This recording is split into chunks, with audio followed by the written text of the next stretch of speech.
ओम शांति। 28/7/1968 की प्रातः क्लास है। रूहानी बच्चों से रूहानी बाप पूछ रहे हैं। पूछने वाला भी रूहों का बाप, और जिनसे पूछ रहे हैं वो भी रूहानी स्टेज में स्थिर होने वाले बच्चे हैं। ये तो बच्चे जानते हैं बाप आया है। रूहानी बच्चे इस बात की नॉलेज रखते हैं कि रूहों का बाप आया हुआ है। किस लिए आया हुआ है? हम बच्चों को अपने घर ले जाने के लिए आया हुआ है। तो पूछते हैं, अभी घर जाने की दिल होती है कि इसी दुनिया में दिल रमी हुई है? पूछते हैं। वो है सभी आत्माओं का घर। बाप का घर आत्माओं का घर है, देहधारियों का घर नहीं है। वहाँ देह के सुख मिलते नहीं है। आत्मा शांत स्वरूप होकर रहती है। यहाँ सभी जीवात्माओं का घर एक नहीं है। जीवात्माएं हैं, जीवन धारण करने वाली हैं। देह का अभिमान आता है तो सबके घर अपने अपने अलग अलग हैं। और वहाँ कोई भी देहभान नहीं आता तो घर भी एक ही है। तो अलग अलग घर क्यों बनाते हैं? क्यों बने हुए हैं? जबकि सब कहते हैं कि सबका बाप भगवान एक ही है। लेकिन यहाँ घर अलग अलग हैं और वहाँ सबका एक ही घर है। इसका कारण क्या है? मूल कारण क्या हुआ? देह अभिमान। देह अभिमान होने के कारण यहाँ घरौंदे अलग अलग बनाए हुए हैं और वहाँ सबका सब आत्माएं तो अनेक हैं, लेकिन आत्माओं का घर एक ही है। सभी का अपना अपना घर है। यहाँ अभी बाप पूछते हैं, घर जिसको मुक्ति धाम शांति धाम कहा जाता है, वहाँ वापस चलना है। वापस जाने की इच्छा होती है, दिल होती है। पूछते हैं, ये तो समझते हो कि बाबा आया हुआ है हमारे निमंत्रण पर। हमने ही निमंत्रण देकर के बुलाया है। 63 जन्म बुलाते रहे ना। बुलाया है बाप को, हमको घर अर्थात शांति धाम में ले चलो। इतने जन्म बुलाया, अभी मैं आया हुआ हूँ तो घर जाने की दिल होती है।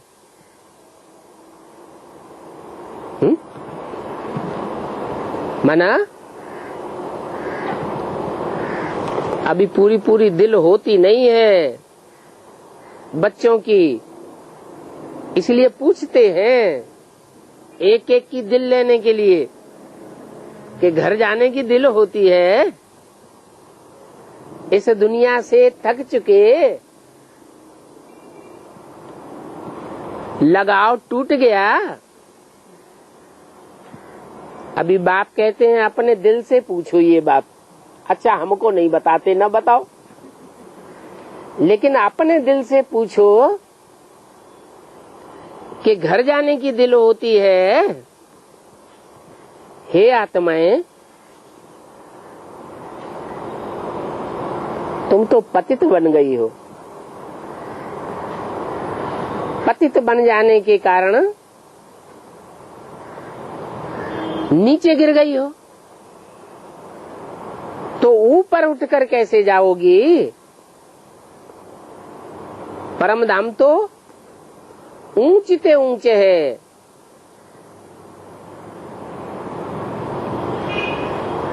तो वहां ऊपर जाने के लिए, ऐसी ऊंची स्टेज में जाने के लिए जहां बाप का घर ऊंचते ऊंचे है, क्या करना पड़े? है? याद भी किस लिए?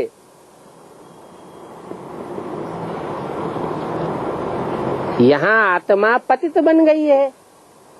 पतित बन जाने के कारण ऊपर उड़ नहीं सकती, जा नहीं सकती। तो बाप के घर जाने के लिए पावन जरूर बनना पड़े। पावन बनेंगे तो ऑटोमेटिक आत्मा ऊपर उड़ेगी। ये तो जानते हो, अभी घर चलना तो है, और तो कोई बात नहीं कहते हैं। भक्ति मार्ग में तुमने इतना समय 63 जन्म पुरुषार्थ किया है। किसके लिए किया है? इस दुनिया से, इस दुनिया के दुखों से मुक्ति पाने के लिए पुरुषार्थ किया है। तो अभी बाप पूछते हैं, कहो घर चलने का विचार है? विचार है? बच्चे कहते हैं बाबा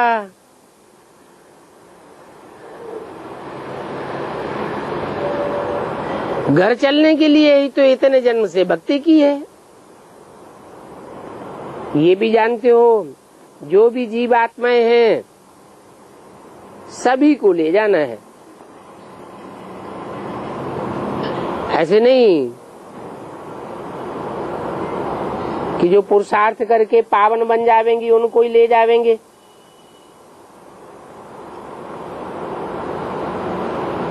अपने पुरुषार्थ से पावन बने या न बने, लेकिन वापस तो सभी को ले जावेंगे। परंतु शर्त क्या है? पावन बनाकर ही ले जावेंगे। अपवित्र आत्मा कोई भी नहीं जा सकती। और जो जितना पवित्र बनकर पहले पहले जावेंगे, पहले पहले नई दुनिया में आवेंगे।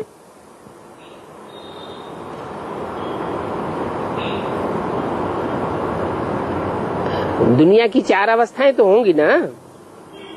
सतो प्रधान दुनिया ज्यादा सुख वाली, सामान्य सुख वाली, सतो सामान्य, रजो प्रधान दुनिया और तमो प्रधान दुनिया। तो जो जितना पवित्र बन करके जावेंगे उससे फायदा क्या होगा? अरे कोई अपनी स्वेच्छा से पुरुषार्थ करके पवित्र बनकर पहले जावेंगे, कोई स्वेच्छा से पुरुषार्थ नहीं करेंगे। धर्मराज की सजाएं खा करके जबरियन जाना पड़ेगा, रो पीट के बाद में जावेंगे। तो पहले जाने वालों में और बाद में जाने वालों के बीच में जो अंतर पड़ेगा उसका रिजल्ट क्या होगा? कोई रिजल्ट होगा या नहीं होगा? क्या होगा? जो पहले जावेंगे वो पहले नई सतो प्रधान दुनिया का सुख भोगेंगे, और जो बाद में जावेंगे वो दुनिया तमो प्रधान होती जावेगी, और जितना बाद में जावेंगे उतना तमो प्रधान दुनिया का दुख झेलना पड़ेगा। सुख कम और दुख जास्ती। तो ये तो जानते हो कि अपवित्र आत्माएं तो वहां घर में जा ही नहीं सकती, वहां रह ही नहीं सकती।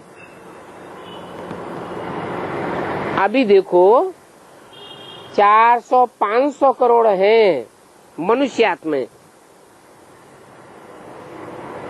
68 की वाणी है ना, 400-500 करोड़ मनुष्य आत्माएं हैं,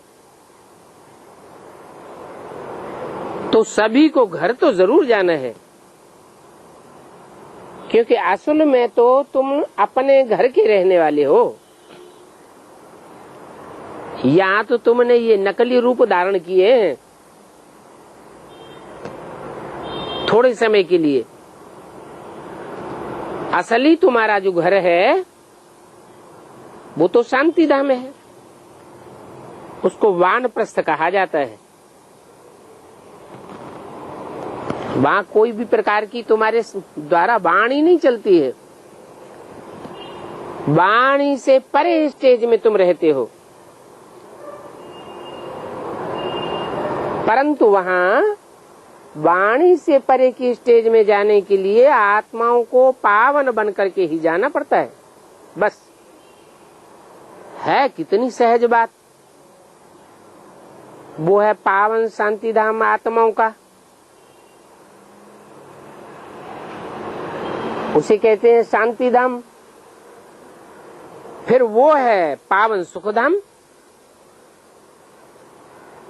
उसको आत्माओं का नहीं कहेंगे, जीव आत्माओं का घर कहेंगे।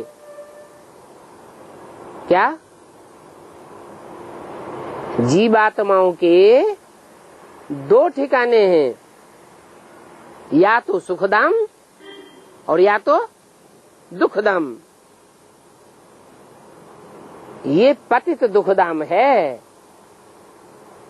तुम जीवात्माओं का, तो इसमें मुझने की कोई बात नहीं है। किस बात की मुझन?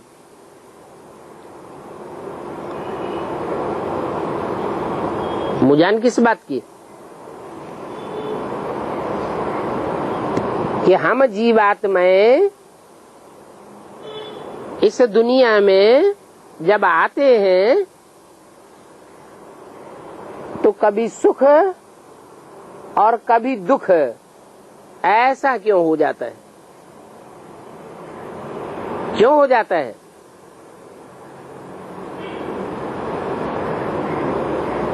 देह का भान ज्यों ज्यों बढ़ता जाता है त्यों त्यों दुख बढ़ता जाता है। आत्माभिमानी बनते हैं तो ऊंचे से ऊंचे धाम में जाते हैं, फिर देह अभिमान आता है तो नीचे उतरते जाते हैं। शांति धाम जहाँ सभी पवित्र आत्माएं रहती हैं,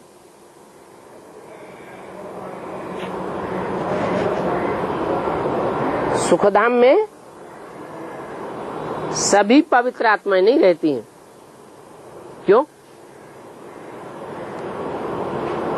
जब शांति धाम में पवित्र आत्माएं सब रहती हैं तो सुखधाम में पवित्र आत्माओं को रहना चाहिए ना, क्यों नहीं रहती? सुखधाम में वो ही पवित्र आत्माएं रहती हैं जिन्होंने स्वेच्छा से पुरुषार्थ किया है बाप की याद का और बाप की याद से पवित्र बनने का। जितनी सजाएं खाती हैं उतना दुख की दुनिया में नीचे उतरती रहती है। शांति धाम है आत्माओं की पवित्र दुनिया, वॉइसलेस इन कॉर्पोरियल वर्ल्ड है।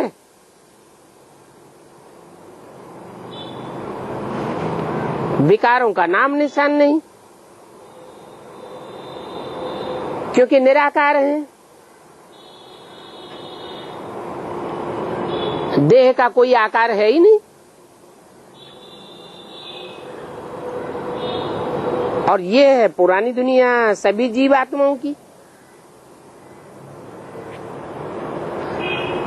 और इस दुनिया में सभी जीवात्माएं पतित हैं।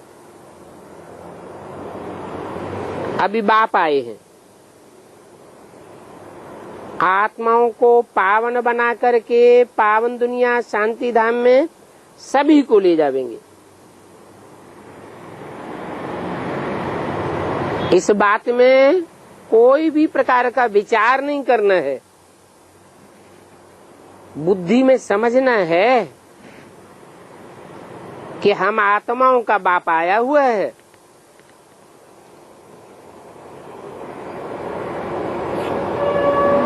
वो आए हैं हमको पावन शांति धाम ले जाने के लिए, और वहां जाने का रास्ता हम भूल गए हैं। सो भूला हुआ रास्ता अभी बाप ने बताया है।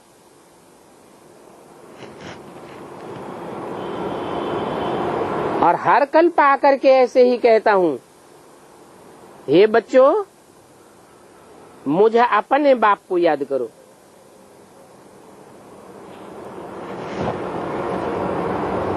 अपने बाप को याद करो।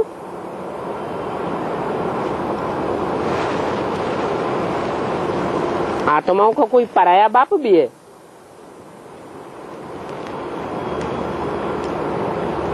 आत्माओं का बाप तो रूहानी बाप ही है। अपने बाप को याद करो, ऐसा कहने का क्या मतलब? चाहे किसी भी धर्म में कन्वर्ट होने वाली आत्मा हो, परंतु उस आत्मा का अपना अपन जो सदैव रखने वाला बाप है वो सिर्फ गॉड फादर ही है।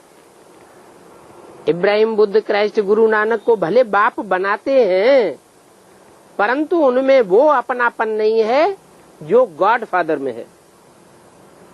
क्यों? क्योंकि वो ही सर्व का सदगति दाता है। और धर्म पिताएं सर्व की सदगति तो क्या, अपनी भी सदगति नहीं कर सकते हैं। वो बेहद का बाप आकर के बच्चों को श्रीमत अथवा पैगाम देते हैं कि बच्चों, अभी तुमको क्या करना है। आधा कल्प तुमने बहुत भक्ति की, दुख उठाया, खर्चा करते करते कंगाल बन गए। आत्मा भी सतो प्रधान से तमो प्रधान बन गई। भी क्यों लगा दिया?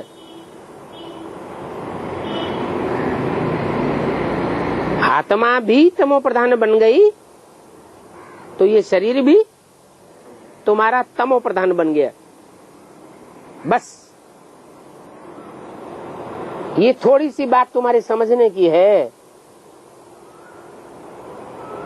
अभी घर चलना है व नहीं चलना है? बच्चे कहते हैं हाँ बाबा चलना तो जरूर है, क्योंकि वो हमारा स्वीट साइलेंस होम है। ये भी समझते हो बरोबर हम अभी पतित हैं। पतित आत्मा अपने घर नहीं जा सकती है, तो बाप कहते हैं मुझे याद करो। मुझे याद करेंगे तो मैं तो हल्का फुल्का हूं।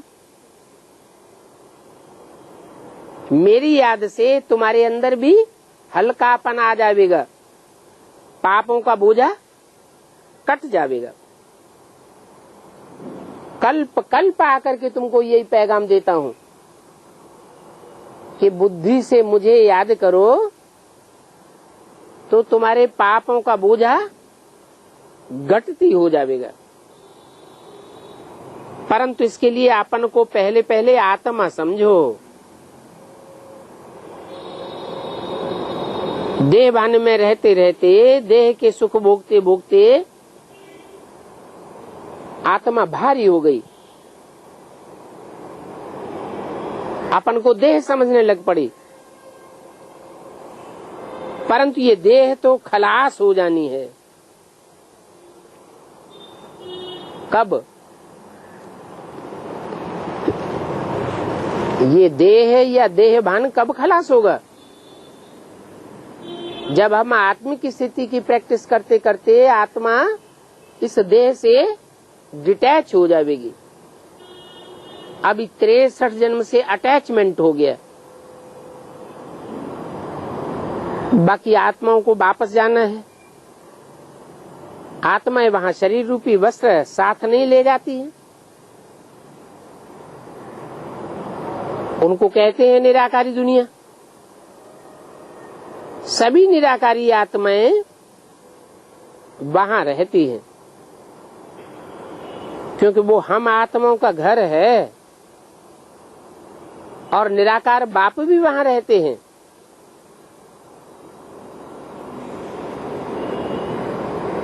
तो कोई अंतर है या नहीं? वहां हम आत्माएं भी रहती हैं, वहां निराकारी बाप भी रहते हैं। तो जो रहने का सिस्टम है वहां, उसमें कोई अंतर है या नहीं है?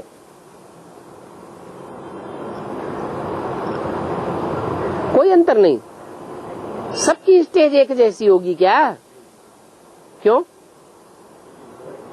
ऊपर नीचे क्यों? जब सब निराकारी स्टेज में हैं, किसी को देह का भान तो है नहीं, देह भान से सब परे हैं, तो फिर ऊपर नीचे क्यों? एक जैसी स्टेज में क्यों नहीं रहेंगी? है कोई स्वच्छ से प्रसाद किया, कोई ठोस से किया। हाँ,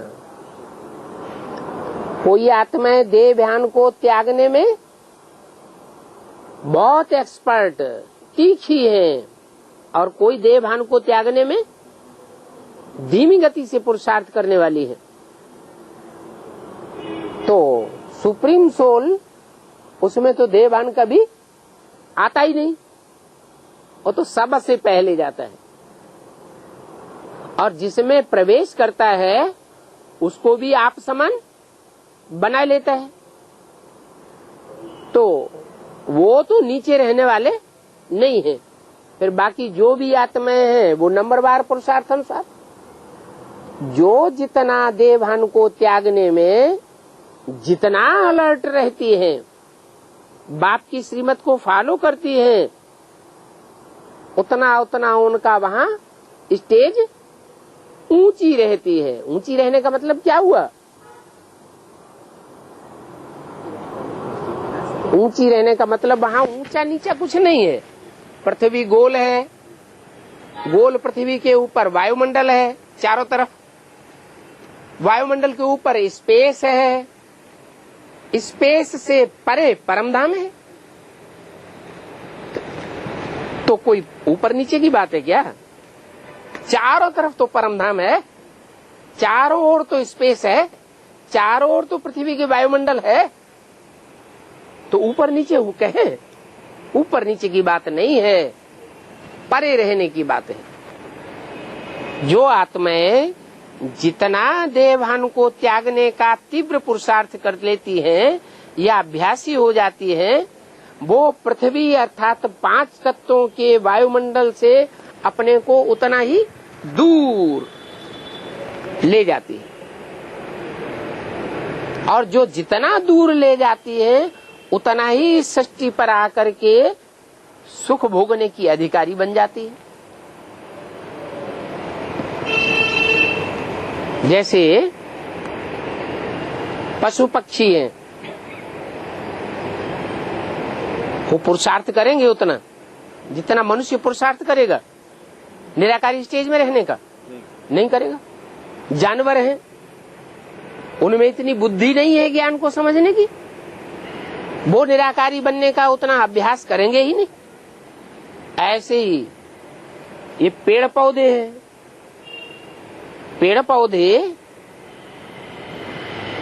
ये चैतन्य है या पूरे जड़ है? पेड़ पौधे में भी चैतन्यता है या नहीं है? चैतन्यता है, बढ़ते हैं। इनकी कोई जड़ काट दो तो ऊपर का कोई हिस्सा छूट जाता है, सूख जाता है। तो ये पेड़ पौधों में भी आत्मा तो है, लेकिन जड़त्वमयी आत्मा है। ये 5 तत्वों से ज्यादा जैसे चिपके हुए हैं।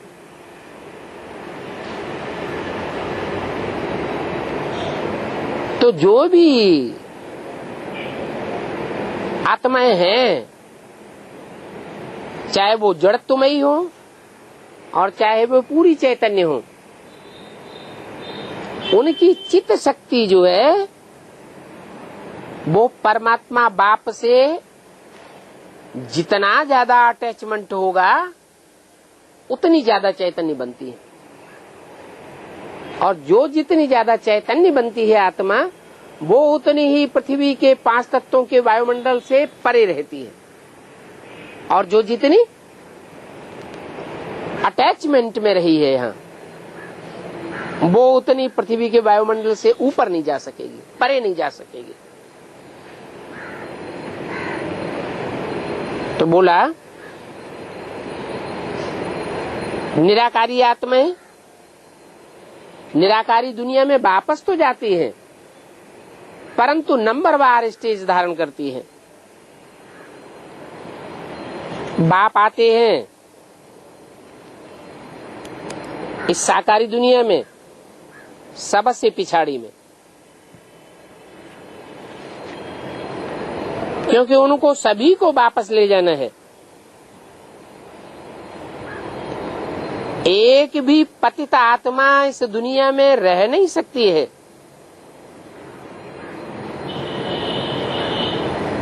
इसमें कोई मुझने व तकलीफ की कोई बात नहीं है। गाते भी है पतित पावन आकर हमको पावन बनाकर साथ ले चलो, क्योंकि सभी आत्माओं का बाप है ना, तो सभी को वापस ले जावेगा। फिर जब नई दुनिया में हम आते हैं पार्ट बजाने के लिए, तो बहुत थोड़े होते हैं।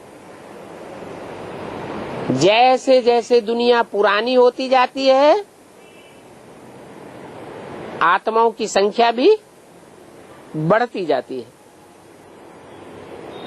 क्यों बढ़ती जाती है?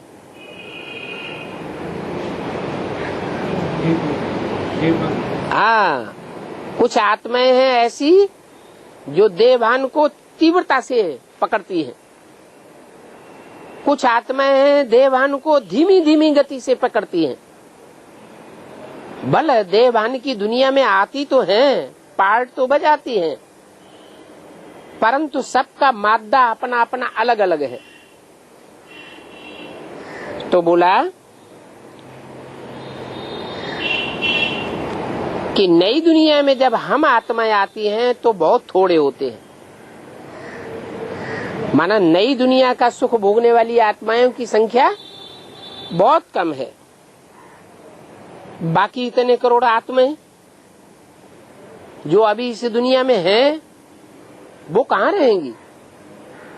नई दुनिया में तो बहुत थोड़े आएंगे, बाकी परमधाम में पड़ी रहती है। तो इसके लिए 84 के चक्र को समझाना पड़ता है कि कोई आत्मा कम पार्ट बजाने वाली है और कोई आत्माएं 84 के चक्र में जास्ती पार्ट बजाने वाली है। ये झाड़ अनेक धर्मों का वैरायटी झाड़ है।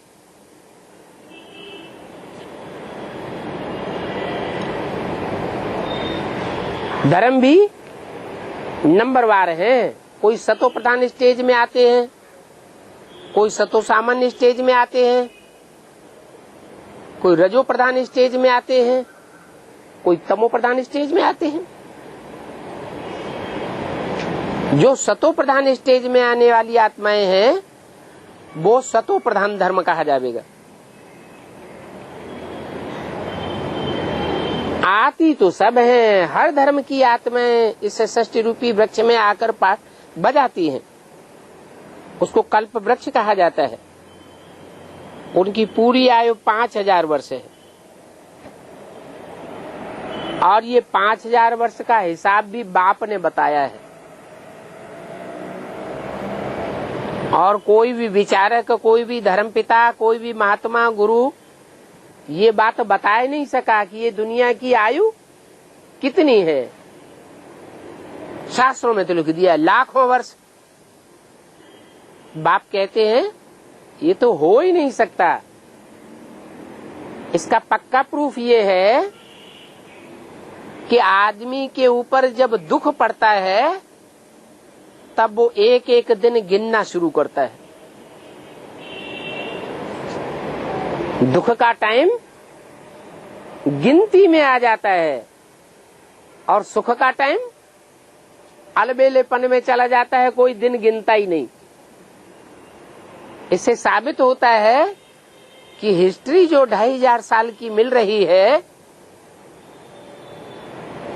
अपने अपने ईसा संबत है ना, उनसे साबित होता है कि 2500 वर्ष की जो हिस्ट्री मनुष्य के पास है दिन गिनने की, वो हिस्ट्री दुखों की दुनिया की हिस्ट्री है या सुखी दुनिया की हिस्ट्री है? दुखों की दुनिया की हिस्ट्री है। ये दुखों की दुनिया की हिस्ट्री 2500 वर्ष की दुख की दुनिया है। इसे शास्त्रों में ब्रह्मा की रात कहा गया है।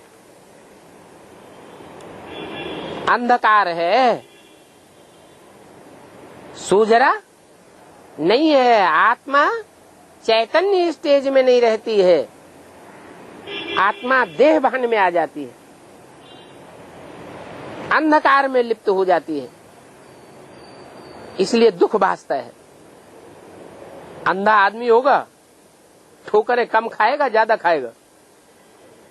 ज्यादा ठोकरें खाएगा। सोजरा होगा तो ठोकरें नहीं, देख देख के चलेगा। तो देवताएं जो होते हैं उनको कहेंगे सोजरी आंख वाले, और द्वापर युग से जो मनुष्य मात्र होते हैं वो सब अंधे हैं। कोई को सच्चे रास्ते का पता ही नहीं है। क्या सच्चा रास्ता? देवताओं को पता है, वो उस स्थिति में रहते हैं। कौन सी स्थिति? उनका तीसरा नेत्र जागृत रहता है, इसलिए सोजरे हैं। और द्वापर युग से सभी मनुष्य आत्माओं का तीसरा नेत्र गायब हो जाता है। कोई अपन को आत्मा समझता ही नहीं। तो ये हिसाब बाप ने आकर के बताया है कि इस सृष्टि चक्र में 2500 वर्ष है। जो मनुष्य ने हिस्ट्री बनाई है वो है दुखों की दुनिया, और जिसकी हिस्ट्री मनुष्य के पास नहीं है, 2500 वर्ष की हिस्ट्री से पहले की दुनिया, वो है सुखों की दुनिया। वहां देवताएं सुखों के दिन काउंट नहीं करते थे। अभी दुखों की दुनिया में एक एक दिन काउंट कर रहे हैं। तो बाप तो पूरा हिसाब बताते हैं कि 2500 वर्ष सुख की दुनिया और 2500 वर्ष दुख की दुनिया, टोटल मिलाकर के 5000 वर्ष की ये दुनिया होती है। ये हिसाब आज तक और कोई ने नहीं बताया। कुछ भी अगर नहीं समझते हो तो पूछ सकते हो। फिर कोई पूछे ये साधु संत महात्माओं ने लाखों वर्ष क्यों कह दिया? उन्होंने इसलिए कह दिया कि अगर थोड़ी आयु बतावेंगे तो कोई पूछेगा हिसाब बताओ, तो हिसाब कैसे बतावेंगे? उन्हें तो मालूम ही नहीं। बाप तो 84 जन्म का पूरा हिसाब बताते हैं, 84 के चक्र का। मनुष्यों के पास उसका चक्र का ज्ञान है ही नहीं, तो न बताना पड़े इसलिए कह दिया लाखों वर्ष है।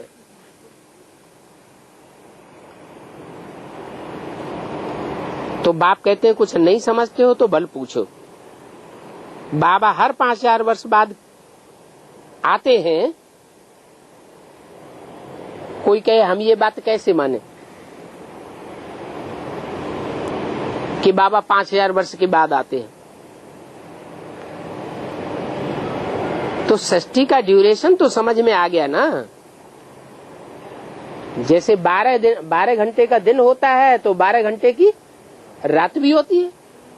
ऐसे ही षष्ठी चक्र में आधा है दुख और आधा है सुख, दोनों मिलाकर के जो 5000 वर्ष का ड्यूरेशन हुआ, उसमें और धर्म पिताएं भी आते हैं, लेकिन वो नई षष्ठी रूपी मकान नहीं बनाते हैं। और मैं जब आता हूं तो नई षष्ठी रूपी मकान बनाता हूं, पुराने मकान को तोड़ता हूं। तो समझ सकते हैं कि वो कौन सा टाइम हो सकता है। सतयुग में तो मेरे को आने की दरकार नहीं, वहां तो बहुत सुख रहता है। त्रेता में भी सामान्यतः सुख रहता है, दुख नहीं होता। द्वापर में थोड़ा दुख होता है और ज्यादा सुख है। कलयुग ऐसा है जहां दुख ही दुख है। कलयुग अंत में, घोर कलयुग में सब दुखी हो जाते हैं। जब सब दुखी हो जाते हैं, कोई भी आत्मा सुखी नहीं रहती, तब मैं आता हूं। तो ये हिसाब भी बताते हैं। कोई पूछे कि कैसे माने कि 5000 वर्ष के बाद आते हैं, तो मानना पड़ेगा ना। मकान, कोई भी माँ बाप अपने बच्चों के लिए मकान कब बनाते हैं? जब मकान पूरा टूट फूट जाता है, उसमें रहने की कोई गुंजाइश नहीं रहती है, तभी तो बनाते हैं। ये भी बेहद का बाप है। ये बेहद की मनुष्य षष्ठी रूपी मकान है। जब पूरा ही टूट फूट तमो प्रधान बन जाता है, तब मैं आता हूँ, पुराने मकान को ध्वस्त करता हूँ और नई दुनिया को बनाता हूँ। कोई पूछते हैं तो बोलना चाहिए कि बेहद का बाप तो सत्य ही बात बतावेंगे, और मनुष्य जो हैं वो तो 84 के चक्र में आने वाले हैं।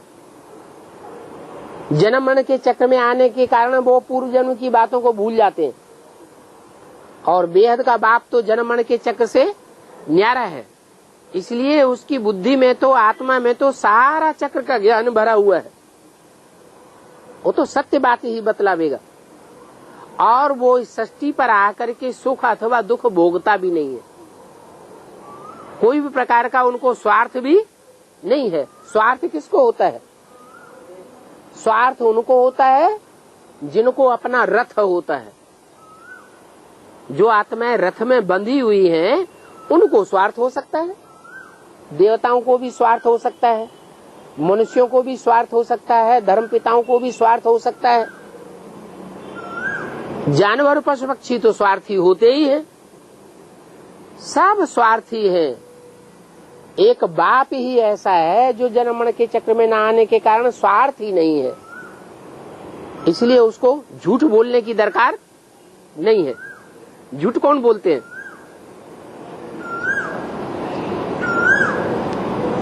झूठ बोलने की दरकार किनको पड़ती है? जो रथ के बंधन में बंधे हुए हैं, उनको झूठ बोलने की दरकार। बाप तो रथ के बंधन में है ही नहीं, तो वो तो सत्य ही बतावेंगे। चक्र का हिसाब बताया है।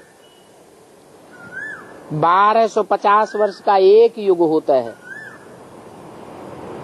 इसके प्रमाण शास्त्रों में भी हैं कि हर युग की आयु 1250 वर्ष होती है। लेकिन विद्वान पंडित आचार्यों ने देवताओं के वर्ष दिन जो है लंबा कर दिया, तो उसे 365 से गुणा कर दिया। इसलिए षष्ठी की आयु उन्होंने लंबी कर दी। बाकी ऐसे नहीं है कि देवताओं का दिन अलग होता है, मनुष्यों का दिन अलग होता है, नहीं। हर युग की आयु 1250 वर्ष। आधा कल्प के बाद फिर और कुछ भी नहीं है, वो धर्म स्थापन होते हैं। जब आधा कल्प पूरा होता है तो और धर्म स्थापन होते हैं, और धर्मों की स्थापना और मनुष्य धर्म पिताएं करते हैं।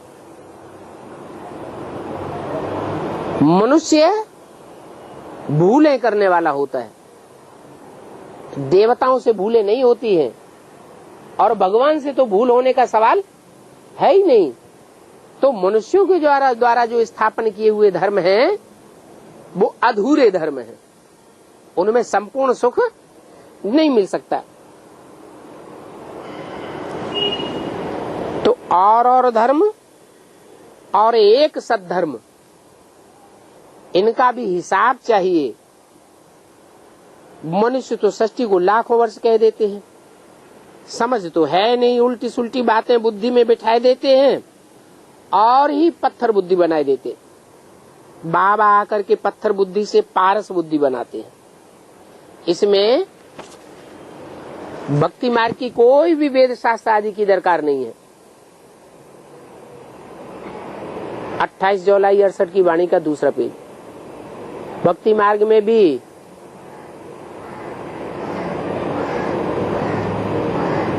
कितना घोटाला कर दिया है। इस कल्प के संगम पर बाप आकर के दैवी राजधानी और सारी रचना के आदि मध्य अंत का ज्ञान सुनाते हैं।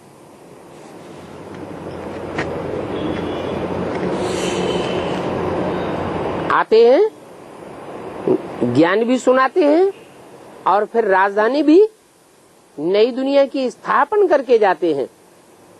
राजधानी का मतलब क्या हुआ? राजधानी में तो नीचे से लेकर के ऊंच पद पाने वाले कौन कौन होने चाहिए, उनकी क्या योग्यता होनी चाहिए, वो सब दिखाया जाता है। होने चाहिए तो आकर के नई दुनिया की स्थापना करता हूं, पुरानी दुनिया खत्म हो जाती है। पहले क्या होता है? पहले पुरानी दुनिया खत्म करते हैं या नई दुनिया की स्थापना करते हैं? राजधानी स्थापन करते हैं या पुरानी दुनिया खलास करते हैं? पुरानी दुनिया की ढेर की ढेर राजधानियां हैं, कैपिटल्स हैं। जितने देश, जितने दुनिया में राज्य, उतनी उतनी कैपिटल्स। तो ये सब कैपिटल्स पहले विनाश होंगी या नई दुनिया की कैपिटल पहले स्थापन होगी? क्या काम पहले होगा? नई दुनिया की कैपिटल पहले स्थापन होती है और बाद में पुरानी दुनिया की सब जितनी भी कैपिटल्स हैं वो सब चलने लग पड़ती हैं। ये ड्रामा का प्लान है। नई से पुरानी, फिर पुरानी से नई बनती ही है। इस दुनिया के 4 भाग पूरे हैं जिसको स्वास्तिका में दिखाया जाता है,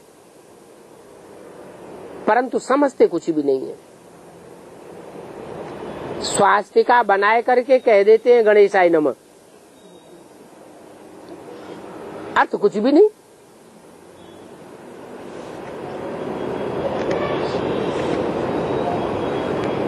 गणेशाय नमः क्यों कह देते हैं? गणेश का अर्थ क्या है?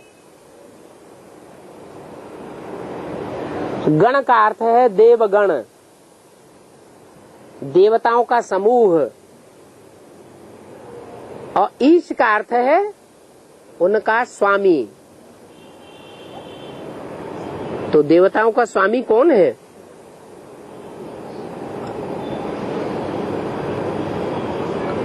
अरे देवगण तो है सत्युग के आदि में।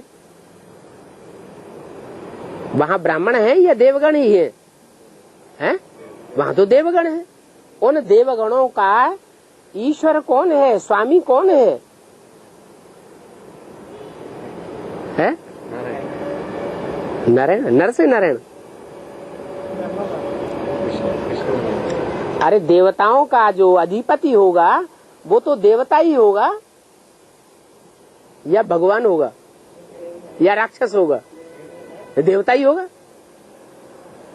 अगर भगवान को कहें तो भगवान जिस मुकर्रर रथ में आता है वो तो राक्षसों का भी बाप है और वो देवताओं का भी बाप है, लेकिन वो आत्मा कौन सी है जो देवताओं के ऊपर ही अधिपत्य करती है, राक्षसों के ऊपर अधिपत्य नहीं करती? वो कौन है? कृष्ण की सोल, कृष्ण की जो आत्मा है वो सभी देवताओं का अधिपति है। पहला पत्ता कौन है सतयुग का? कृष्ण वाली सोल। तो कृष्ण वाली सोल ही द्वापर के आदि में गणपति नहीं कही जाती है, क्योंकि वहां उतरती कला तो होती है परंतु चौथी भुजा नहीं होती सृष्टि की। सृष्टि की चौथी भुजा कहां से शुरू होती है? अरे 4 युग हैं, 4 भुजाएं दिखा दी स्वस्तिका में। तो गणेश को 4 भुजाएं दिखाते हैं या 3 दिखाते हैं? 4 भुजाएं दिखाते। तो चौथी भुजा जब तक शुरू न हो तब तक गणेश का चित्र ही अधूरा है। तो जब द्वापर खलास होता है, कलयुग शुरू होता है, तब चौथी भुजा की शुरुआत है। माने 4 हिस्सों में सारी सृष्टि बट जाती है। ये गणेश का रूप है। गण ईश, गण कहते हैं संगठन, देवताओं का संगठन, देवगण और उनका स्वामित्व करने वाली आत्मा। वो कलयुग में आने के बाद जानवरियत का रूप धारण कर लेती है। इसलिए जानवर को भी उन्होंने भगवान बनाई दिया, देवता बनाई दिया। वास्तव में भगवान कोई जानवर होता नहीं है और जानवर में आता भी नहीं है। हनुमान की पूजा, गणेश की पूजा कौन सी युग में शुरू होती है? कलयुग में शुरू होती है। तो बोला गणेशाय नमः कहते हैं, अर्थ कुछ भी नहीं। अब सूंड वाला गणेश तो कोई होता ही नहीं है। देवगणों का स्वामी वो सूंड वाला कैसे होगा? ये सूंड क्यों दिखाई है? भक्ति मार्ग में जैसे गुणों का खेल बनाए देते हैं, अथाह चित्र बनाए दिए हैं। दीपमाला पर खास दुकान निकालते हैं काई की, भांति भांति के चित्रों की दुकान निकालते हैं। किसी ने देखी है? जब दिवाली होती है तो जो चित्रों की दुकानें होती हैं वो सड़कों पे लगा देते हैं, भांति भांति के उनमें चित्र बिकते हैं और उनके अनेक चित्र होते हैं। अभी तुम समझ गए हो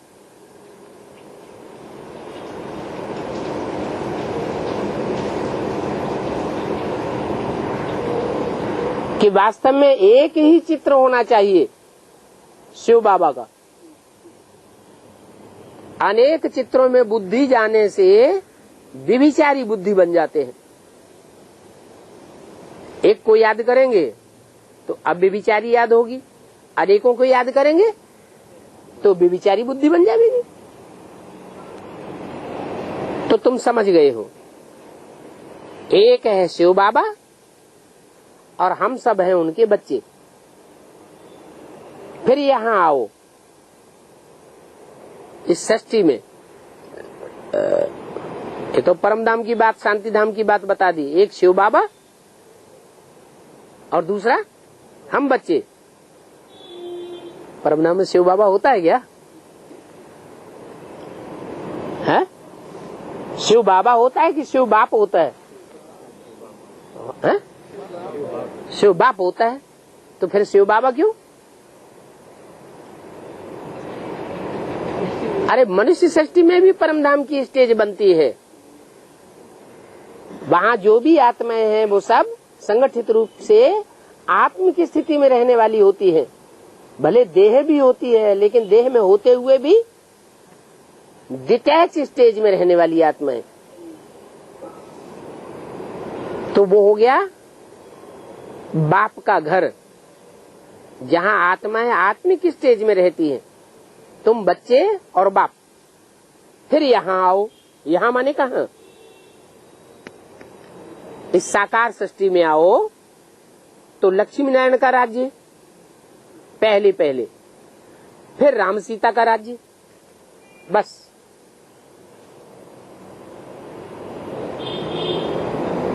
यह हुआ सत्य बाप की रचना। बाकी द्वापर जब शुरू होता है तो ढेर के ढेर द्वैतवादी धर्म पिताएं आते हैं और धर्म स्थापना होते हैं। परंतु तुम बच्चों का इन अनेक धर्मों से कोई कनेक्शन नहीं है। कनेक्शन नहीं है। अगर कनेक्शन नहीं है तो दूसरे धर्मों की जनसंख्या कहां से बढ़ गई? पहले तो दुनिया में देवी देवता सनातन धर्म की आत्माएं ही थी, दूसरे धर्म के कोई लोग थे ही नहीं। फिर उनसे अगर कनेक्शन नहीं है दूसरे धर्म वालों से, तो और धर्मों की जनसंख्या बढ़ गई और हमारा धर्म जो है लोप हो गया। ऐसा क्यों हुआ? कनेक्शन है या नहीं है?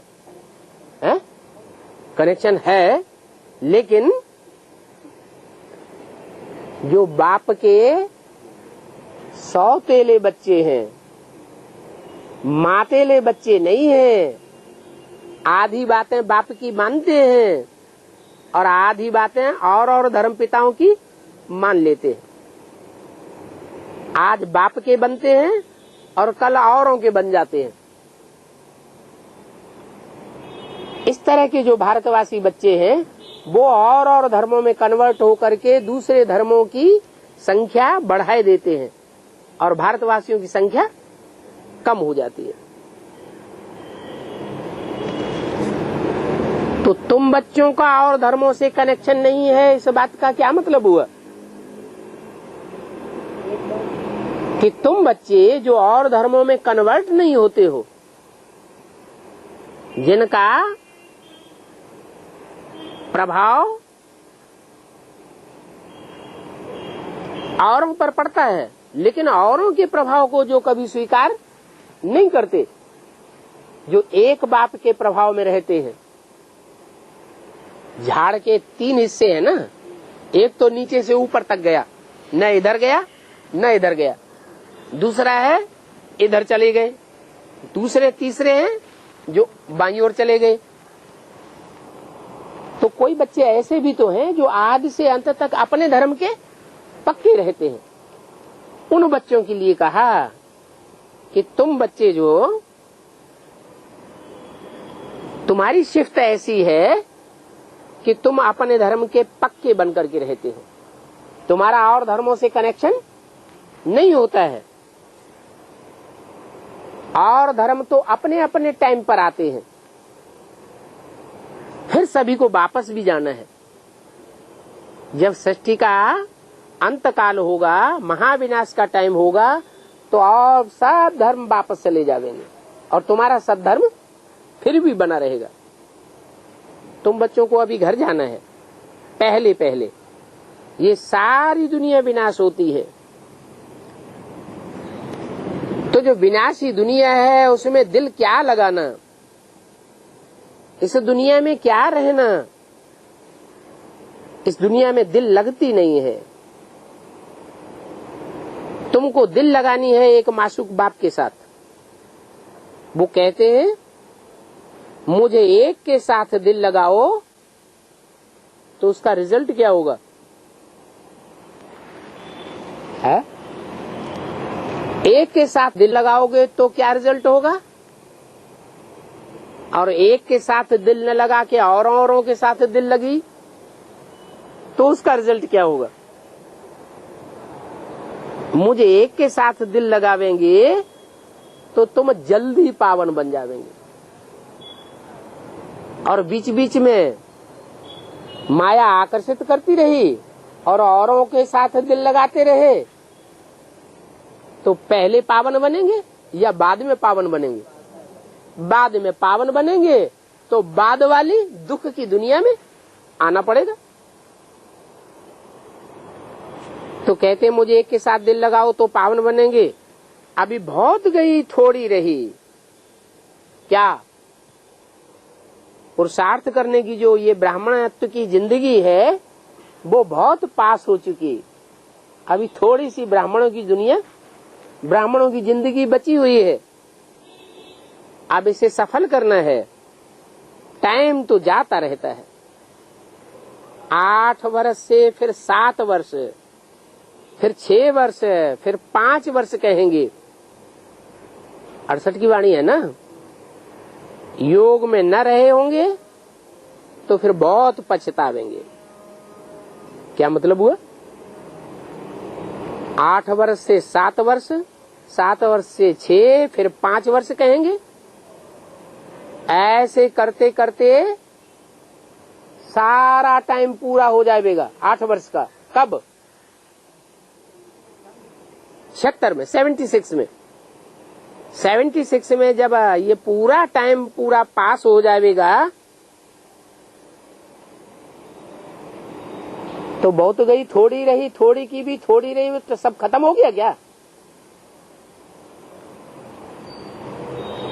फिर मार्जिन नहीं रही क्या? है? हाँ, जो बाप लक्ष्य देते हैं, क्या लक्ष्य देते हैं? मैं तुमको विश्व का मालिक बनाता हूँ। ऐसा अव्वल नंबर जो मर्तबा है वो फिर तुमको प्राप्त नहीं होगा। बहुत पछतावेंगे, सजाएं भी खावेंगे, और जितनी जास्ती सजाएं खाएंगे उतना उतना पदभ्रष्ट होता जाएगा। ये भी तुमको अभी मालूम हुआ है। घर जाने के लिए ही सभी माथा मारते हैं। बाप भी घर में ही मिलेगा है? बाप घर में मिलेगा। इस रावण की दुनिया में बाप नहीं मिलता है? हैं? मिलता है? पूरा पूरा मिलता है या अधूरा अधूरा मिलता है? हैं? अरे घर में तो बच्चे बाप को हमेशा साथ महसूस करते हैं। घर में तो बाप रहता ही है, बच्चे भी रहते हैं, तो सदैव का साथ है। तो पूछते हैं, बताते हैं कि घर में ही बाप मिलेगा। वो कौन सा घर है जहाँ बाप मिलेगा? सदैव अवेलेबल होगा। है? है? हाँ, रूहानी बाप कहाँ? वो कौन सा घर है जहाँ मिलेगा? परमधाम में। वहाँ अनुभूति होगी मिलने की। है? हाँ, संगम युग में चलो मिलेगा तो मधुबन मिलेगा। तो ढेर सारे मधुबन बन गए अब तो। है? कहीं कभी वापस तो नहीं आते बिना मिले? है? जाते हैं मधुबन में तो बिना मिले वापस तो नहीं आना पड़ता है? आना पड़ता है।